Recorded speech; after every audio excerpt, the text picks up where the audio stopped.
guess I'll have to change my plan. I didn't realize there'd be another thing. I missed that point completely before the whole affair began. Before I knew where I was at, I was in the thick of it. Then I quit. Yeah, that was that. I tried to reach the moon, but I couldn't get there. I could barely get myself up in the air. My feet are back on solid ground. And now this old plan from 2012 I have found. This is the notebook that we're going to talk about today. This is Creative Freedom Live. This is Lisa Robbin Young from lisarobinyoung.com. And we are talking about today the $5 million plan that I found in this notebook that I wrote 5 years ago. I'm going to tell you all about the plan. You're going to get to see inside the notebook. I'm going to share what's good, what's not good, what I did wrong, and how I'm tweaking it, how I'm reclaiming it. We actually shot this video last week and we had some tech issues, so now I've got a redundant video camera right back there behind me to make sure that everything is covered and we don't miss out on anything. So, hey Liz, good to see you. I'm really thrilled about this, which is odd because I should basically be kicking myself because I had this for 5 years and didn't do anything with it. So here's a little bit of backstory. If you didn't watch last week's video, I moved to Nashville a while ago and I'm still unpacking boxes because I still have things in Michigan, right? So I'm unpacking boxes and I have tons of these notebooks. These are like, this is what I use for my journaling in the morning. Like, these are everywhere. When back to school times happens, I buy like 200 of them and I burn through almost all of them in a year, right? So this one doesn't have anything on the cover. It doesn't tell me what it is. And, you know, sometimes I keep them because there's extra blank pages in the back and I'm like, oh, hey, paper, right? So I'm flipping this one open and I'm like, what's in this notebook? And right here, this is literally 5 years ago, 2012, July 18th, 2012. So this is last week when I found this and I'm like, I wrote this 5 years ago. I wonder what this is. And I'm going through it and I'm like, oh my gosh, all these notes, oh, charts and diagrams. And like, oh my goodness, what is this?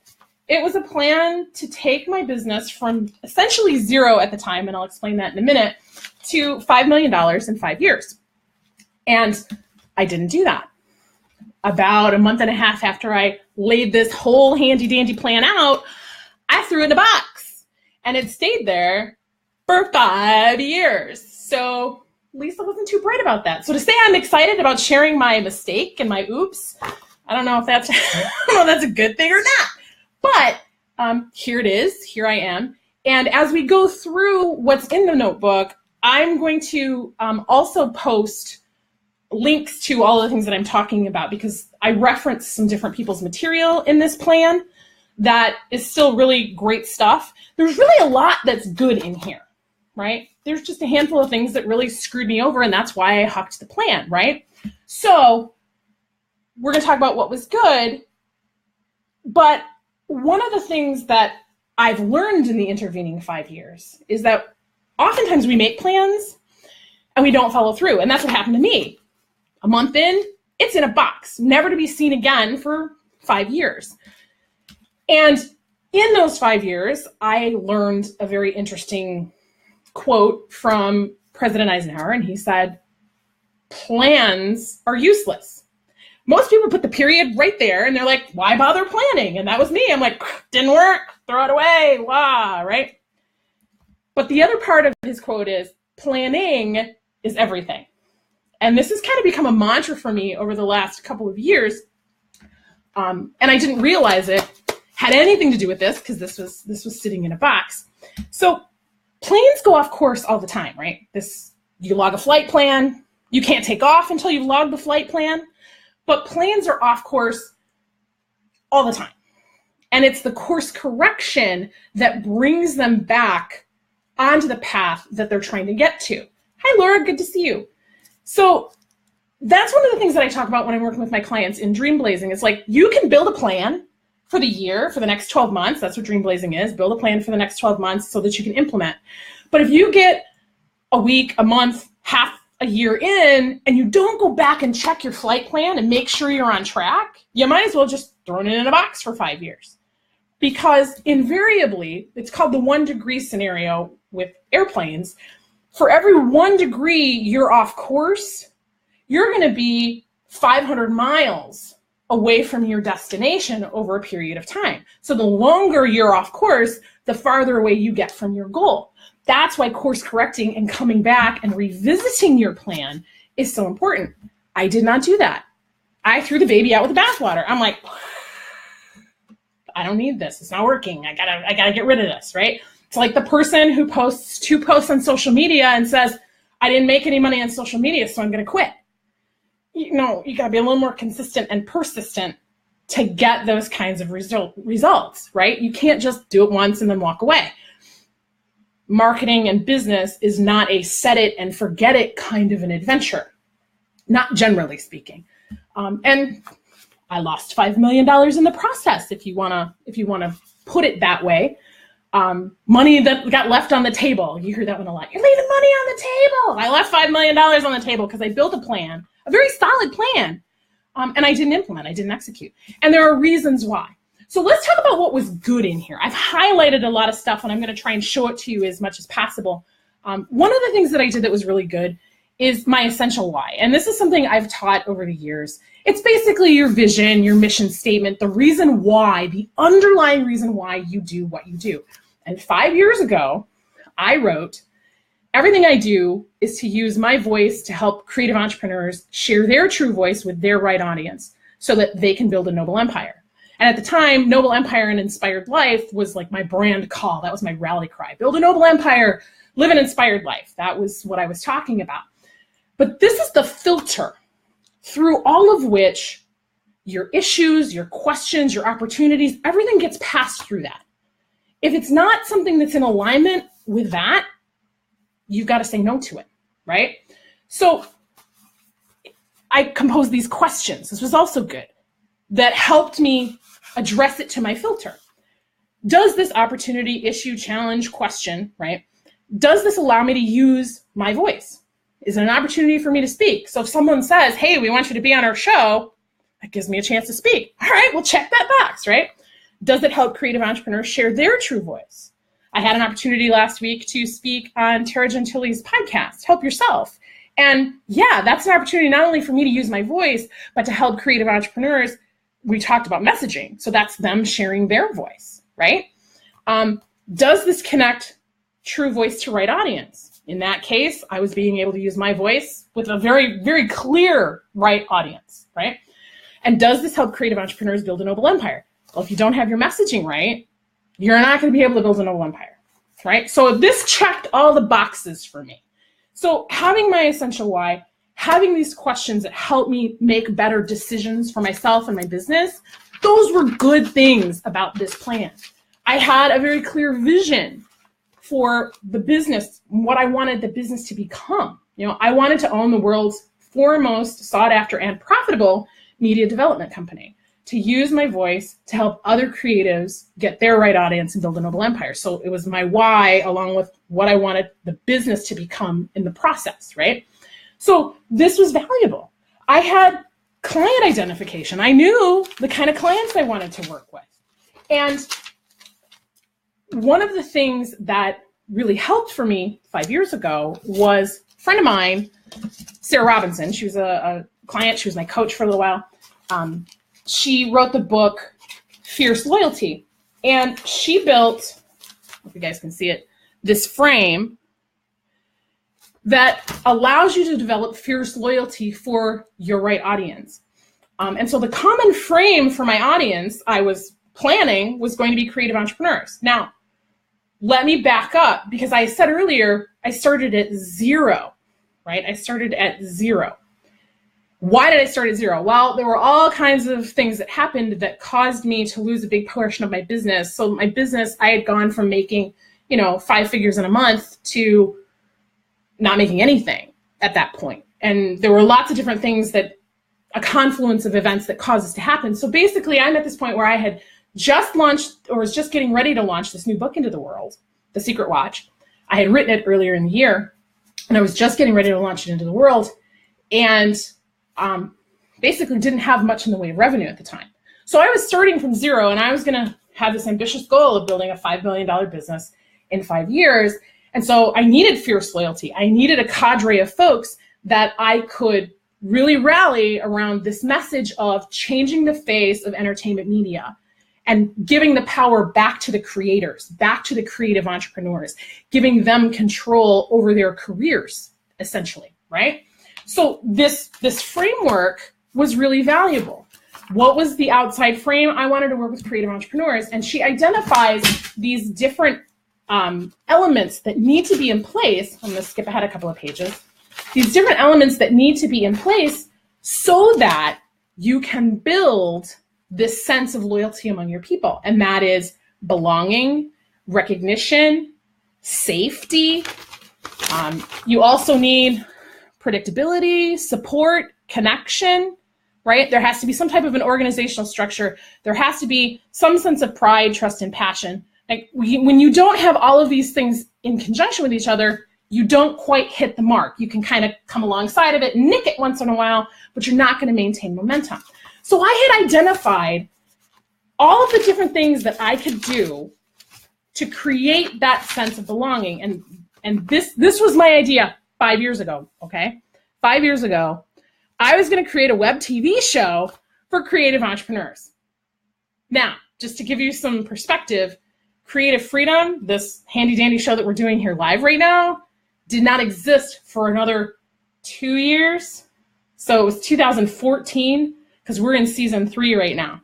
So I didn't get this off the ground for a whole nother 2 years, partly because I threw this in a box and totally forgot about it, right? But the plan was already there. The vision was already there of this is how I'm going to do it, right? Hi, Karen. Hi, Donna. Good to see you. And so these are all really great things that were happening. And this was research backed. I didn't just say, oh, I'm going to do this and it's going to be great. No, instead, what I did was, let me find the right page here. I found data and did survey demographics, right? Who is my audience? 85% or 83% female. They were painters, they were drawers, okay? They were photographers, they were doing digital media. I surveyed my audience and found out who these people were and what they wanted. At least I think this was my survey. It's been 5 years. I could be wrong, but I'm pretty sure this is a survey that I took. At the very least, it's a survey of creative entrepreneurs. And it tells me how old they are, where they're spending their time, what they're doing. So I had their biggest fears. I had their biggest creative rewards. I did all of this. And my ultimate answer to the problem I could solve is they shouldn't have to handle all of the business stuff. They should be creating. That should be their focus, is getting their great work done and getting it out into the world, right? So these are all really great things. And then I had to find a way to put all of this together in a way that was unique for me. And so now, instead of showing you this messy chart, I'm going to pull out my handy dandy sticky note here. This sweet spot chart is actually from Mike Michalowicz, and I believe it was his book, The Pumpkin Plan, where he talks about the things you need to really grow a healthy business. You've got to have a unique offer.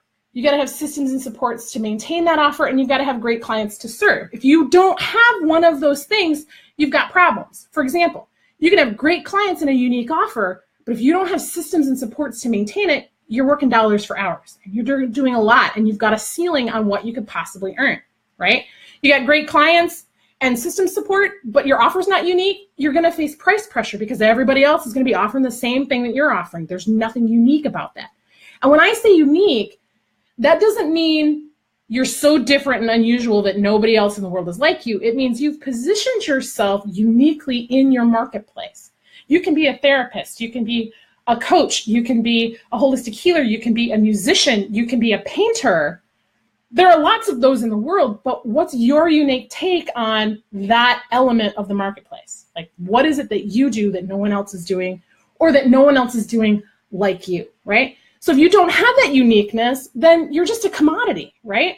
But if you've got a great offer and you've got a great system, but you don't have any clients, who cares? Nobody's buying. You don't really have a business, right? So I put together all of the different things that I needed to do inside this chart. Like, okay, so if I'm going to work with these kind of clients based on the research that I had done, I need to make sure I've got my email systems and my marketing systems in place. I need to know what my rules of engagement are. How am I going to interact with those people on a regular basis? How am I going to maintain that consistency so that they've got some predictability that cultivates that fierce loyalty that we were talking about, right? So all of this stuff was in here. All this stuff is really, really good, valuable stuff, right? More good things about this plan. It was very action focused versus results focused. A results focus means I'm going to have $500 tomorrow. I'm going to have $1,000 the next day. You can't control that. Maybe you'll get $500 tomorrow. Maybe you'll get $1,000 the next day, but you don't know that. But by focusing on the actions, for example, like I did an entire backward plan, which was also a great idea. I started on July 23rd was the day I actually got this finished. Okay, so I wanted to launch November 1st. The first episode is live November 1st, and I stepped backwards. I can make sure that the episode goes live. I can send out the reminder email. I can upload and verify the video posts. I can edit and proof the final cut of the video. Those are things I can control. Those are actions I can take. I can't guarantee I'm going to have 500 views on launch day. I can send an email out to 500 people and maybe 500 people will watch it, but I can't control the results. So you need your plan to be action focused, not results focused. And again, backward planning. I started where I wanted to end and worked my way back. What would have to happen before that in order for me to get there? What would have to happen before that in order for me to get there? Sometimes we can't see from where we are now to where we want to be. We just know where we want to be. So we have to create our roadmap from the end back to where we are. And sometimes there's a gap in there that we don't know, or something that we don't know. And that's where it's like, well, I don't know what it is, but I know I can do this piece. So let me take that step and let me see where I end up from there. So that backward planning helps you get some perspective on, wow, there's a lot more steps involved than I thought. Maybe 90 days isn't a great idea. Maybe we need to bump this launch out a little bit longer, right? So that was great. I was backward planning. I was putting all the steps in place, and I was making sure that they were action steps, not result steps. Again, lots of really great stuff. Here's a piece that I was especially proud of.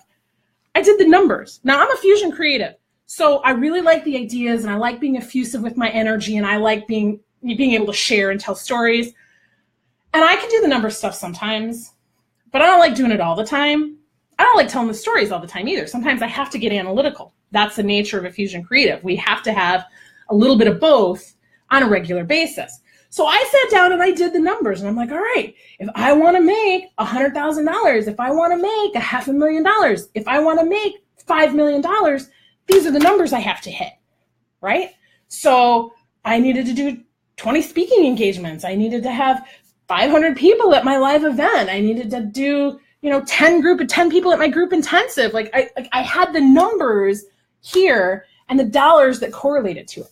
And here's the other thing. I had to be honest. When I ran the numbers, that was not a $5 million business. $650,000 is not $5 million, right? But the numbers here added up to 650, and I had never made that much. So I was like, that's a good first year. That looks really good. Let's do it, right? So I'm being honest about what's it really going to take. I'm not going to hit 5 million in my first year. That's okay. I've got 5 years to do it. Can I hit 650? Here are the numbers to back that up. So often we're like, this is my goal, and we don't look at what really has to happen in order to get there. And so being honest about the numbers is important. The other thing I had to do was raise my rates, because I was like, oh, hey, a $1,500 speaker fee, and I'll do 20 of those in a year. Wait, can I do 20 events in a year and get paid $1,500? That's a lot of time away from my toddler and my kid who's having some emotional trouble right now and is being shipped off to a camp for boys with emotional problems. Maybe I don't have that much time to give. So I'll raise my rates and I won't have to do as many. So that's what I did. My speaker fee jumped from $1,500 to like $6,000, right? All on paper. Remember, all on paper. We'll get back to that, right? So I raised my rates so that my numbers made more sense. And I still didn't hit, $650,000 in that first year. I think when I changed all the numbers, it was like, okay, cool. We're now at $1 million in my first year. Woohoo, yay. But here's where the problems came in. Here's where everything fell apart and why I hucked this thing in a box for 5 years. Number one, there was too much hustle, not enough white space. Like I said, I had a toddler. I had a kid who was just getting ready to start school. He wasn't there yet, right?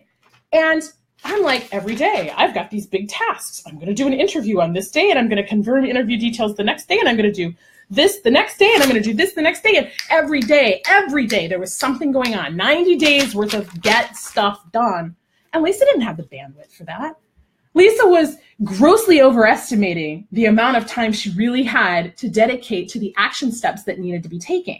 Now, if I'd had a team to support me, this would have been a lot easier. If I'd had someone else to handle some of the confirmations and do some of the editing and all of that, that would have been great. But at the time, I was starting with zero.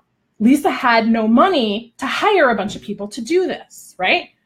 So this was very unrealistic for me to try and get all this stuff done by myself with a kid trying to help in 90 days. And I have to leave and drive to Ohio every 2 weeks to check on my kid. And no, that's not how this goes, okay? So I had to be much more realistic, and I wasn't. And that's why about a month into trying to execute this plan, I'm like, this is too hard, it's too much, I can't do it, and I threw it out the window. Now, I have since learned plans may be useless, but planning is everything, and course correction. Had I come back to this and said, okay, well, this isn't going to work, how about I spread this out? How about I stretch this? How about I tweak this? Then I would have been in a better position to be able to move forward. Yes, Liz, I do that all the time, struggling with leaving enough white space. And you're a fusion creative, and we have it bad. One, because we always think that it's going to take less time for us to do something than it actually does because we're smart. It's like, oh yeah, I can do that. Oh yeah, I can do that. Oh yeah, I can do that. No problem, no problem, no problem. And then it's like, what did I just commit to? I said yes to all these things that I thought were easy. And if nothing goes off the rails, it is easy. But invariably, something goes off the rails. And then it's like, I didn't plan for that. I didn't create a space cushion of time to be able to cover that. This week, for example, my son had a job interview. And we had it booked in the calendar and everything was ready to go and it was great. And then they called and said, hey, can you move the appointment to tomorrow? And I'm like, oh, wait, yes, I can, because I had some white space that I had blocked off and this works. Yes, I felt so good about that. It doesn't always happen, especially for fusion creatives, because we're chronic overschedulers. And the other reason why is because very often, because fusions can do a lot of things, we don't want to miss out on the things that we could be doing. And FOMO was huge for me here. Okay, I ended up saying yes to a lot of stuff that took me off this course just in the first month of trying to implement it. It was like, oh yeah, I could do that. Oh yeah, I could do that. Oh yeah, I could do that. Oh, and then if you add the need for income on top of that, because remember, I was starting from zero. Someone was like, well, can you do this? I'll pay you $50. Sure, I need $50. Let's do it. Can you do this? I'll pay you $100. Okay, I'll do it. $10. Okay, right. So I was saying yes to all the stuff that was taking me so off this course, even though this was the course I knew I wanted to be on, because that was what was right in front of me at the time, right? Fear of missing out, fear of not being in the right place at the right time, fear of being rejected because I said no to somebody else. I left my filter right in the garbage, right? I left it right in the garbage. And that's why this ended up in a box.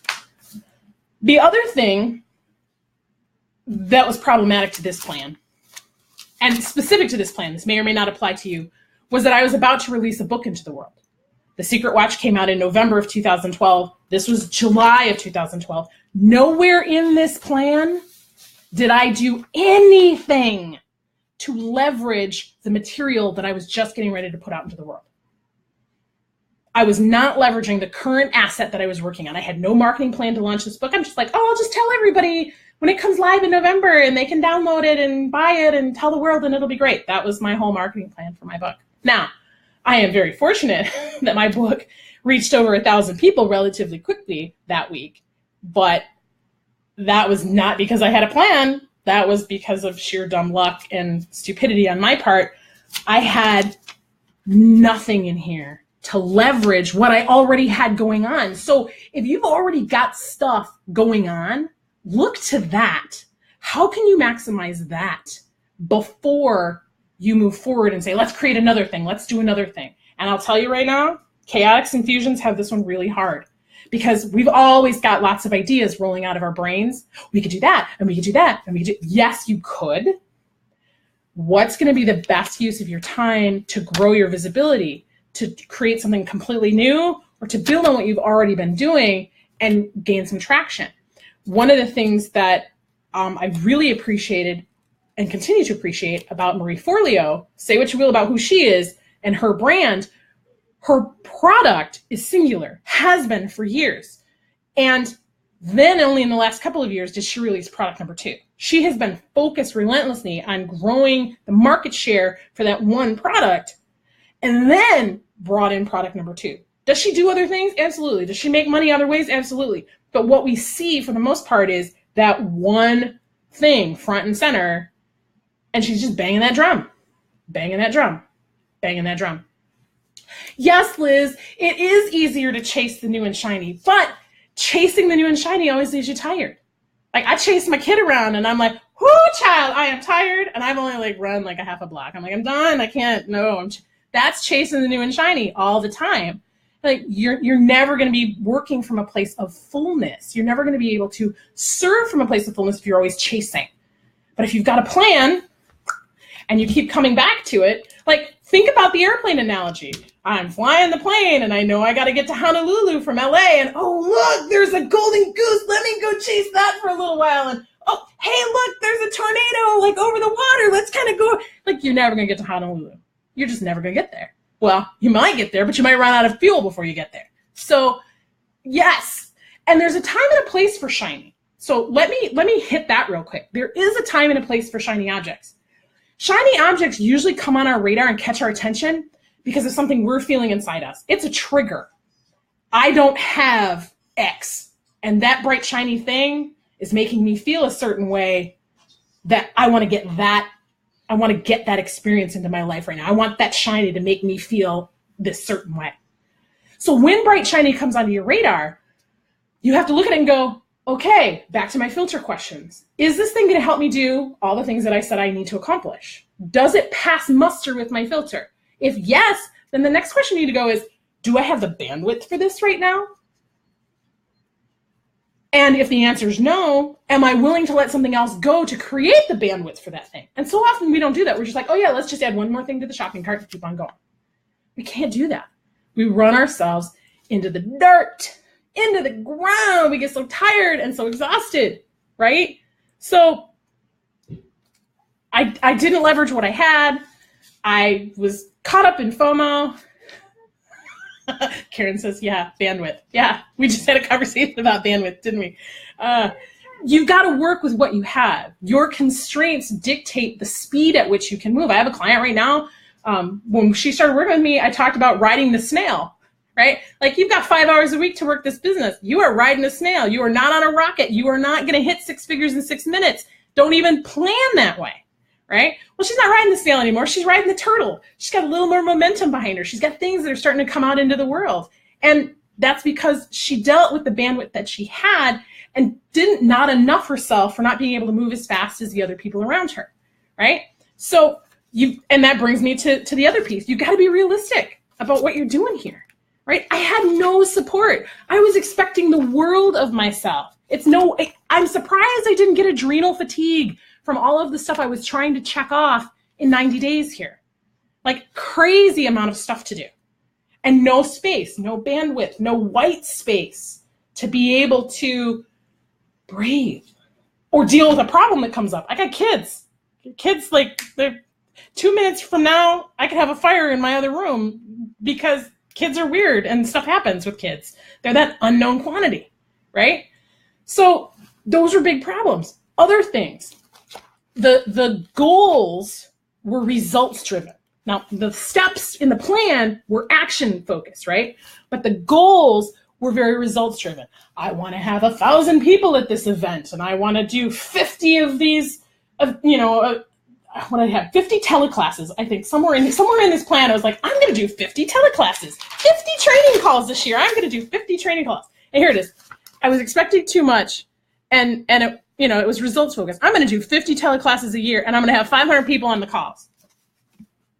Now, if you're not laughing right now, you should be laughing right now, because number one, I had never done 50 teleclasses in a year, like one a week. I had never done that. Riding the sloth. Yes, Karen, riding the sloth. Sometimes you got to go even slower than the snail. You got to ride the sloth. I had never done 50 teleclasses in a year. So to think I could do that with no support was insane, for one. And number two, even if I could do 50 teleclasses, how was I going to market all of that? That's a lot of stuff. That was not anchored in reality. That was like, hey, I'll do 50. I'll figure out a way. No, I didn't have the actions underneath it to support this. Did not have the actions underneath it. It was not realistic at all. I had 10 one-day events. I was going to do 10 one-day events. Like, it's 5 years later. I hardly ever do one-day events. I'm doing a 3-day event in October. One a year, man. One, not 10. Like 10 one-day events. Lisa, what were you thinking? That was crazy. Yes, the math works. If you run the numbers, yeah, if I have 500 people on a 50 teleclass, like that's $25,000 if I charge them each $1 to join my teleclass. Like, yeah, girl, please. You ain't got the bandwidth to do that. Poor Liz. She's trying to ride the rocket, but she keeps falling off. And actually, that's not true. And I'm going to call you out on that. Because just because the numbers work doesn't mean that it's doable in your situation. You've got to right-size your expectations. And Liz is one of those people who I adore. Dr. Liz Powell, she's just a brilliant, creative, heart-centered, awesome human being, right? And when she applied to the incubator, she had this laundry list of, these are all the things that have to happen in the next 12 months in order for me to consider this a win for the year. And I'm looking at it and I'm going, that's great. I think that's fantastic. I love your ambition. And based on what I know about your situation and the things that you have to do in order to get there, you're not gonna be able to get all this stuff done. It's just not gonna happen, right? You've got to right size your expectations. So we went through the list and we're like, these are the things that I want to hit. And these are the things that really, really have to happen.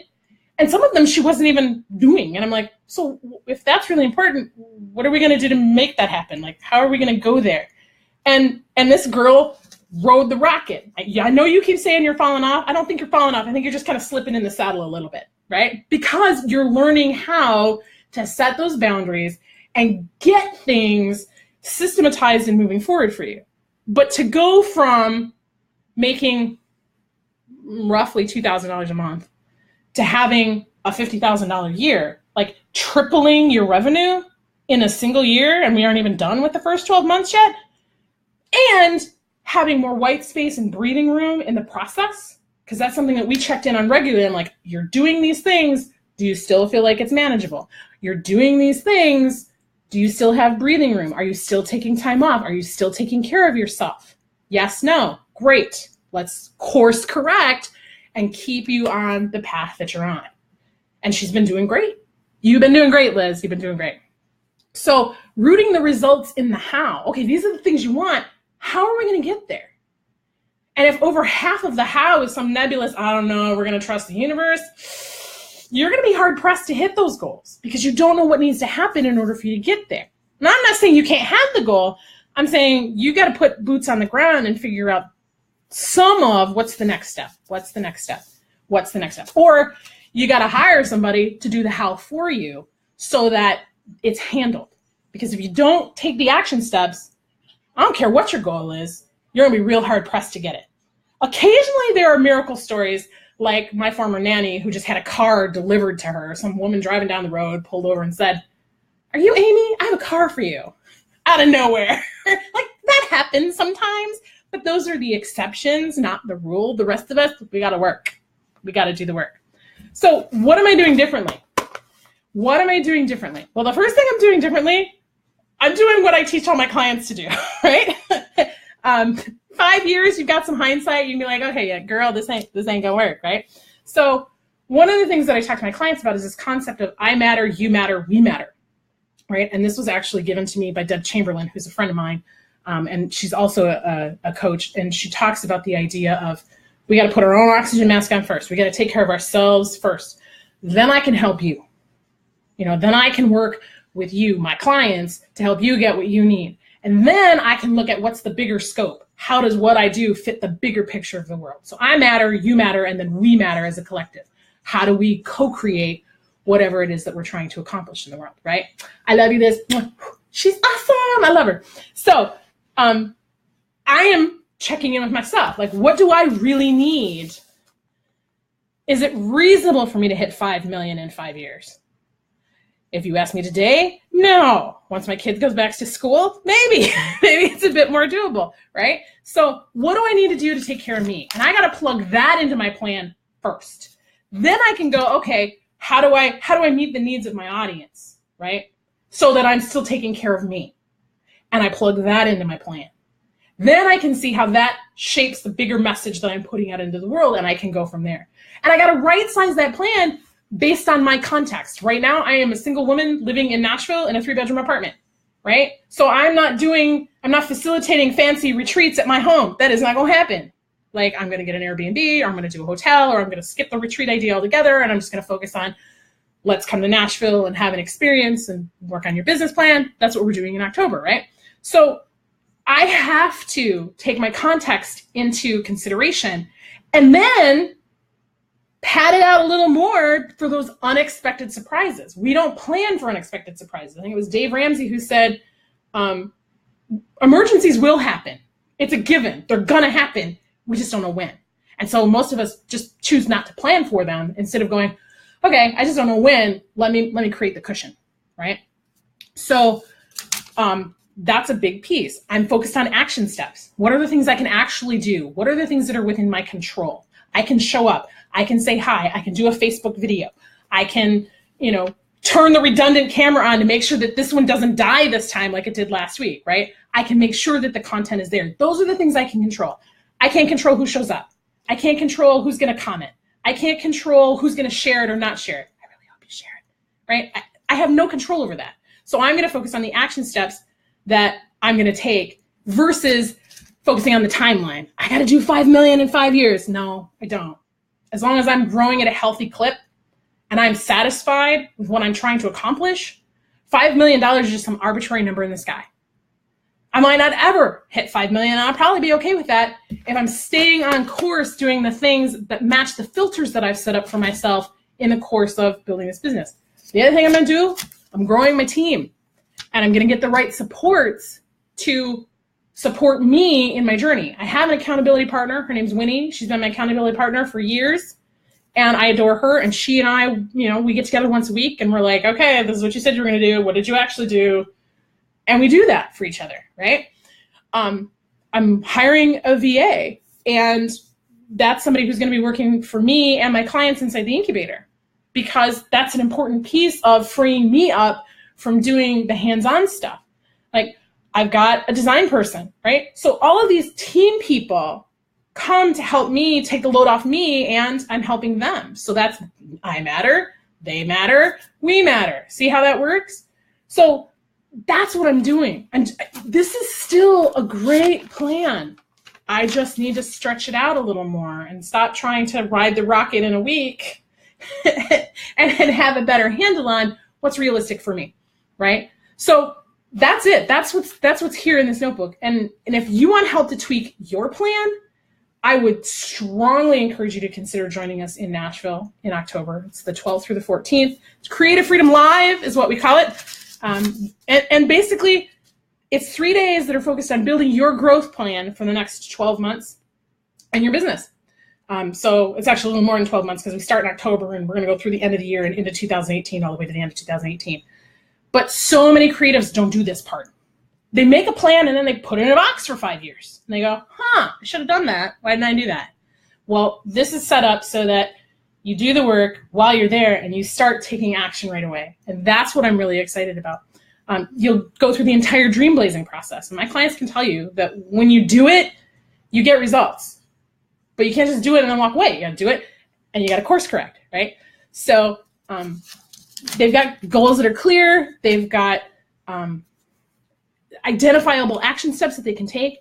And you'll get all of that in October. And then we're going to build your custom plan for your revenue path, the one that works for you.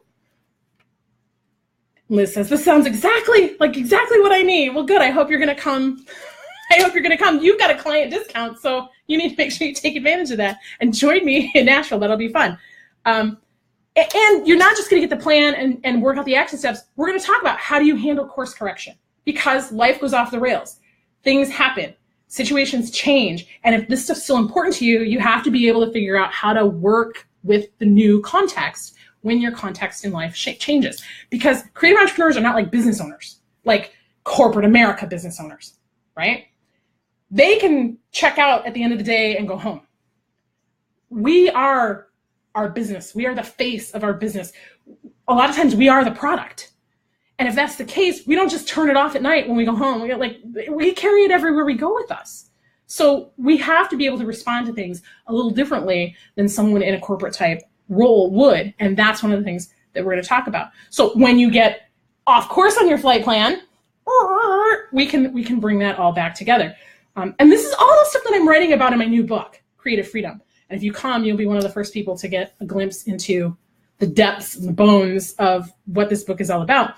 And it's that content in a live interactive setting where you're going to get to meet other creatives and you're going to get to connect with them, learn from them, share your experiences, get the help of the hive mind, the collective of the group, but also stuff that's very particular to you, specific to your situation, because you are unique. Your challenges are unique. Your offer is unique, even if you don't see it yet. And that's one of the things that you'll be able to unpack when you come to the live event. It's going to get you off the hamster wheel of hustle, give you that clarity, the confidence, and the courage that you need to make good money doing what you love. I say, own your dreams without selling your soul. So there's that. Now, I want to hear from you. If you've made it to the end of this relatively lengthy video, I salute you, and I'd love to hear from you. Did this plan help you? If so, how? Did it give you any new ideas? Were there things that you're like, I never thought about it that way, or oh yeah, that just confirms what my suspicions already were. I want to hear that. Share your thoughts in the comments. Be part of the rising tide. Remember, rising tide lifts all ships. And if you liked what we talked about today, please like it, share it, be a follower, subscribe, all of those things that you do. Be a pal and show that you care. Like it and share. Next week, because we're going to do this again next week, I'm going to share 3 business lessons that I got from Canada's worst drivers ever. Donna, don't get mad at me because Donna's from Canada. But my son has been watching Canada's Worst Drivers Ever on Netflix, and I'm sitting there watching the show, and I'm like, oh my goodness, there's some really great business lessons in watching these really crazy drivers take their vehicle off the road. Yeah, Donna, action focused versus results focused is a big, big deal. And we underestimate the amount of white space that we need for our own health and welfare, especially if you're a creative entrepreneur, because you're doing all the things. And yeah, Liz, backward planning. Backward planning is the jam. I have been using backward planning ever since I learned it from Mark Joyner years and years and years ago. So I'm glad that this is really working for you. Oh, Donna watches Canada's Worst Drivers. Yeah, that's a crazy show. Anyways, next week I will be sharing with you the business lessons that I got from Canada's Worst Drivers Ever. So I hope that you guys will tune in for that. And until then, for more inspiring songs, stories, and resources like this to help you build your noble empire, own your dreams without selling your soul, come visit me over at LisaRobbinYoung.com. I'd love to see you there.